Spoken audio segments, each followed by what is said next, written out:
하나님께서 이삭에게 브엘세바로 올라가라. 신앙은 올라가는 것입니다. 내려가는 것이 아닙니다. 올라가고 내려간다는 의미는 이스라엘의 지형을 우리가 좀 이해를 해야 합니다. 이스라엘은 수도가 예루살렘이죠. 또 예루살렘을 중심으로 또 그 주변이 갈릴리고, 또 갈릴리 바다의 물이, 갈릴리 호수의 물이 물은 흘러서 내려가죠. 그 내려가면 그곳이 사해라 그러죠. 죽음의 바다라. 예루살렘은 늘 올라가는 곳이고, 예루살렘을 떠난 것은 늘 내려오는 것으로 그렇게 성경은 기록을 합니다.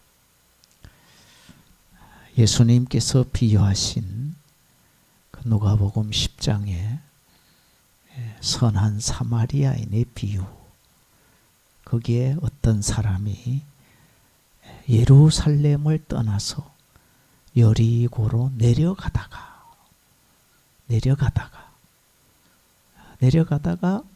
강도 만난 거잖아요. 내려가다가 강도 만난.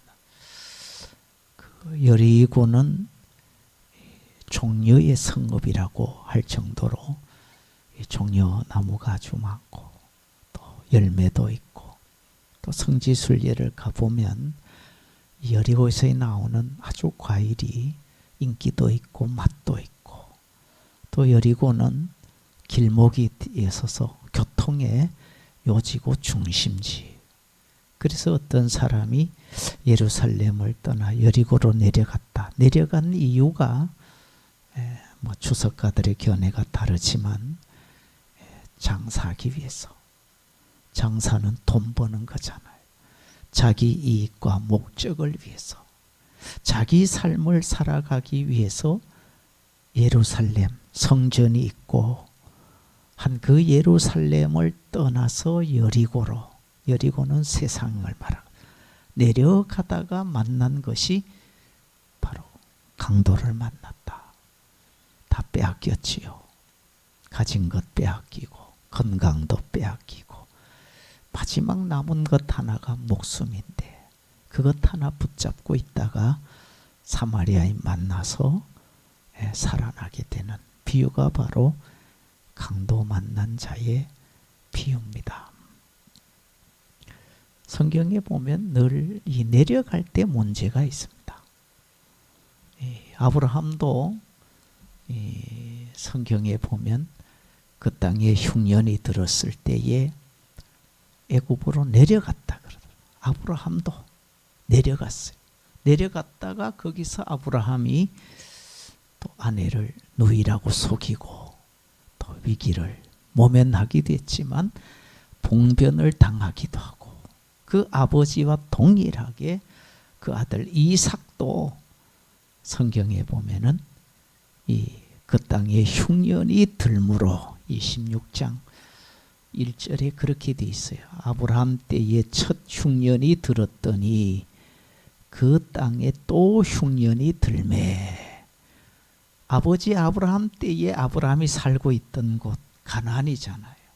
가나안 땅에 거기에 흉년이 들었는데 그 아들 이삭 때에도 흉년이 들어서 이삭이 그 흉년을 피하기 위해서 26장 1절에 보면 그랄로 가서 블레셋 왕 아비멜렉에게 이르렀다.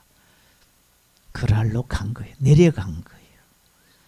내려가서 거기서 이삭이 당한 것이 역시 아버지와 똑같이 이 아내를 누이라고 속이잖아요.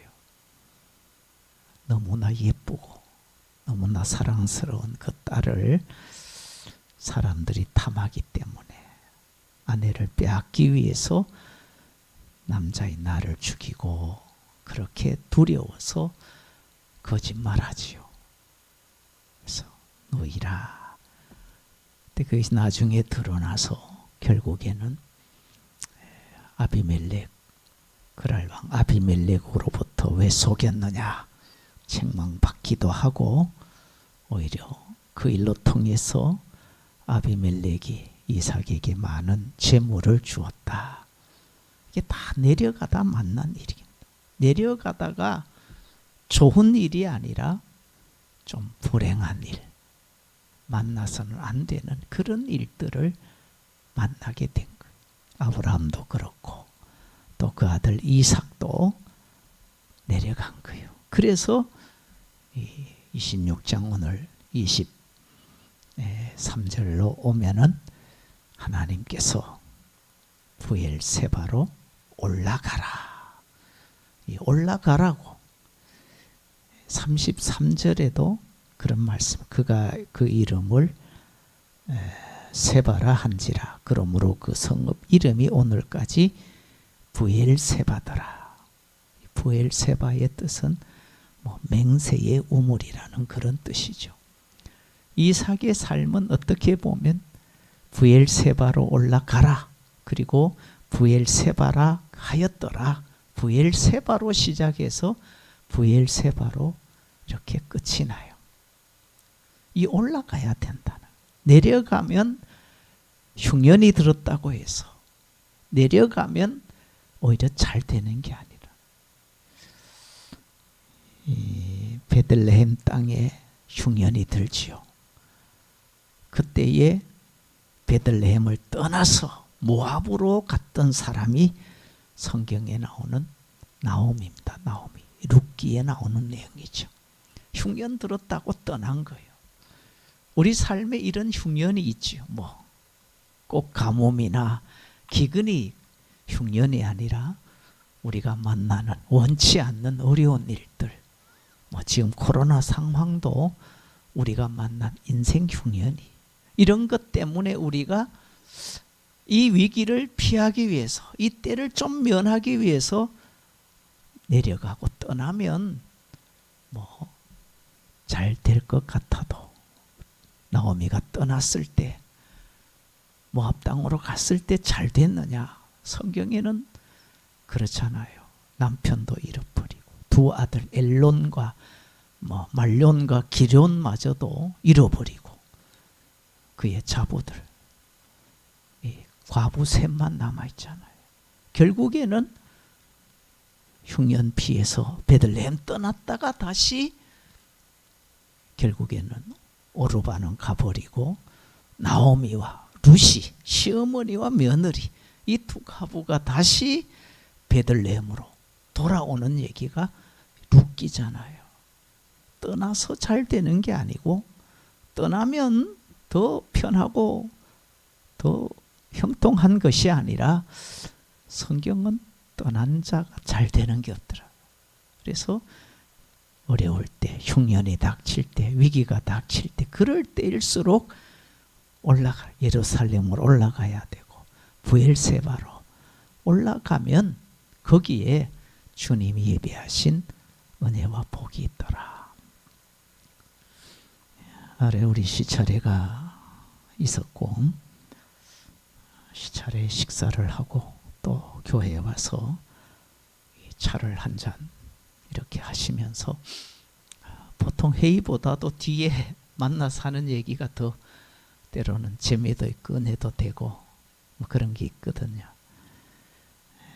거기 오신 장로님이 그런 얘기를 하시더라고요. 코로나 상황인데 우리 교인보다도 새벽 기도 할 때보다도 코로나 이전에 교회 우리 새벽 기도 나오는 성도들보다도 온라인으로 드리는 성도들이 더 많다고 그런 말씀을 하셔요. 온라인으로. 도대체 우리 교회는 아닌데 누가 드릴까? 장로님이 안산 제일교회를 두고 하는데, 평상시에 코로나 전에는 제일교회 새벽 기도 인원이 정해져 있지 않대. 대충 몇백 명이다 그러면 온라인으로 그 시간에 들어와 참석하시는 분이 제일교회 성도들보다도 훨씬 더 많다. 긍정적으로 보면 우리 교인들이 평상시보다 더 많이 기도하는구나, 그렇게 볼 수 있는데 장로님은 우리 교인들이 아닐 것이다. 우리 교인들보다도 외지 교인들이 훨씬 온라인으로 지금 새벽 기도에 동참하고 있구나. 그런 얘기를 하시면서 작은 교회들의 고충과 아픔을 이해한다고. 큰 교회가 그냥 블랙홀처럼 다 끌어간다고. 그냥 큰 교회는 시스템도 잘 돼 있고 뭐 목사님도 훨씬 유능하지 않겠어요.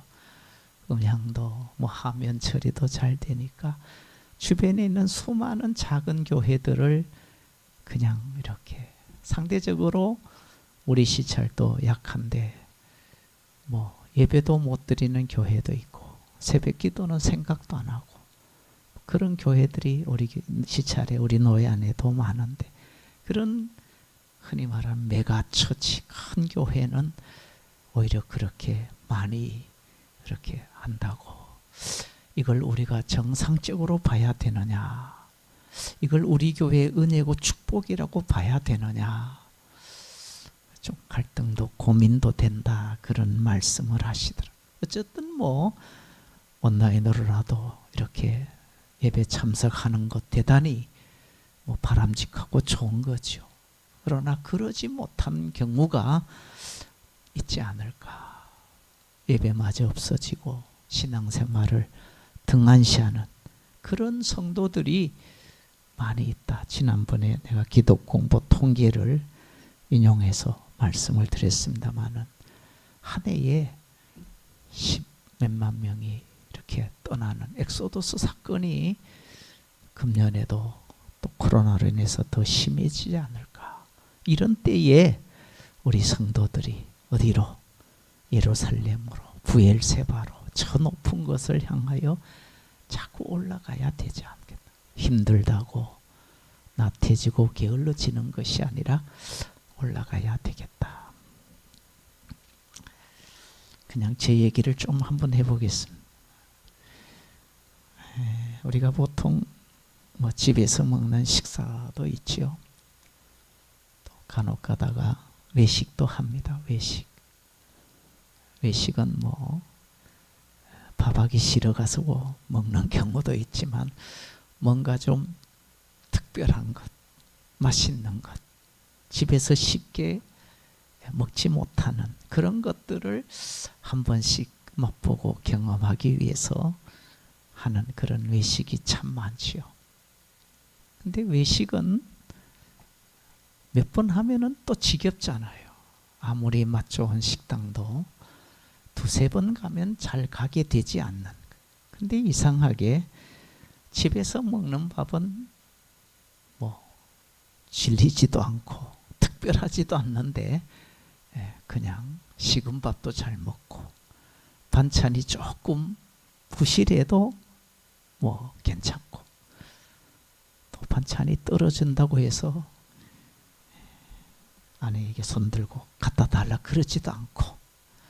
그러나 외식하러 가면 아주 좀 거들먹거리면서 8,000원짜리 먹으면서 벨 눌리고 막 부르고 이런 모습이 별로 아름답게 보여지지는 않는 것 같아요.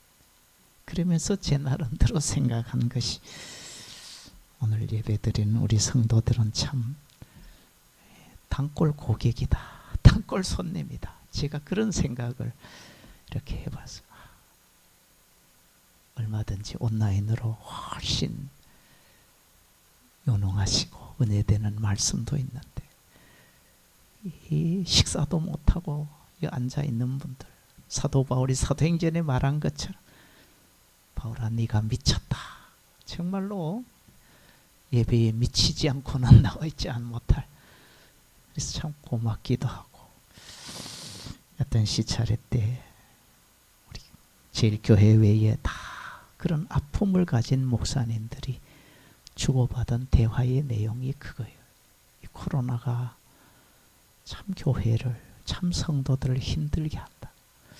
과연 코로나가 끝나면 어떻게 될까? 거기에 대해서 고민도 하게 되고 기도도 하게 되고 그러면서 몇몇 목사님들이 얘기한 결론이 그래. 그래도 목사만큼은 자리를 지켜야 되지 않겠나. 저하고 똑같더라. 그래서 뭐 예배를 드리고 뭐 나오든 안 나오든 새벽도 하고 그냥 자리 지키는 거예요. 그게 우리의 기본이고 그게 우리가 할 일이고 그게 지금 어려운 흉년을 만난 때에 부엘세바로 올라가는 거룩한 걸음이 아니냐. 그 걸음에 우리가 무디어지지 않고 피곤해지지 않고 나태해지지 않으면 하나님께서 이삭에게 복을 주잖아요. 어떤 복을 줘요? 그의 농사지어 100배나 얻었다. 그리고 그 사람을 창대하게 했고 왕성하게 했고 마침내 거부가 되었고 양과 소가 떼를 이루고 종이 심이 많으므로 블레셋 사람이 이삭을 시기까지 했다. 이삭이 잘 됐다는 얘기잖아요. 부엘세바로 올라갔더니 하나님께서 이삭을 축복하셨고 오히려 그 이삭을 괴롭혔던 블레셋 사람이 잘된 이삭을 시기할 정도였다. 그런 복이 어디로부터 올라가야 된다. 올라가면 하나님께서는 우리의 삶을 이삭처럼 복되게 하신다. 내려가는 자가 아니라 올라가는 신앙으로. 올라가기가 좀 힘들잖아요. 숨이 차잖아요. 땀이 나잖아요. 그러지만 올라가다 중간에 멈추면 차라리 안위감만 못하다. 힘들어도 좀 아파도 지치어도 잠시 쉬는 경우는 되어도 끝까지 올라가면 하나님께서 받으시고 하늘에 예비하신 하늘의 상 천국의 주인공으로 삼으실 줄로 믿습니다. 기도하겠습니다. 거룩하신